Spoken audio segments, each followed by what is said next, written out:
Kami lang naman nag-dinner. Simpleng dinner lang at salo-salo. Then, ayan, syempre, nagluto pala yung kapatid ko nito. Syempre, ako nang bahala dito. Kayong bahala sa iba. Dito lang ako magaling. At kasi easy lang, di ba? So, ayan, halo ko yan. So, suddenly, nagkulang pala kami ng mayonnaise. Ayan, hindi ko pa siya hinalo kasi nga, nagpabili pa kami ng mayonnaise para isa na yung paghalo mamaya. And, para hindi siya, like, madurog. So, ayan. So, macaroni salad. Ito yung isa sa pinaka-paborito kong mga dessert. Ayan, macaroni. Kaya masipag ako pag macaroni. Siyempre, si mama nagluto din ng pancit. Di mawala yung pancit pag may birthday. Pampahaba ng buhay yan. Ayan, shoutout kay mama. Siyempre, ayan. O, diba? Sarap ng pancit.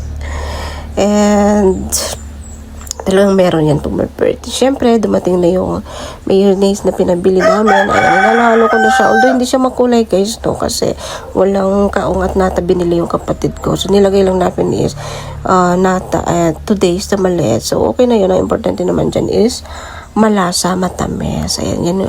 Tapos maraming cheese. Kaya hindi siya makulay. Plain color lang. Pero matamis, masarap. And syempre, matatawa na lang talaga ako dito sa birthday boy namin. Talagang pag stress ka, so pag kasama mo tong batang to, talagang matutuwa ka na lang talaga. Ayan, o. Ayan. O, di ba, pinipicture-picture niya yung mga parang siyang nagpa-vlog. So, makulit pero nakakatuwa. And syempre, dito, gabi na. Diyan na yung mga bisita, mga kapitbahay at kami-kami lang naman. So, ito lang yung simpleng dinner. Ayan. And isda, may pancit, may konting manok. Syempre, dito, busog na sila. Ayan. Pagkatapos nito, maghihiwalay na kami at magsiuwian na. Syempre, si Sia ayaw paawat sa sa cake. Busog na kasi sila. Ayan, nilaro na lang nila yung icing. Anyway, thank you so much, Andrew, for inviting us. Ayan, thank you.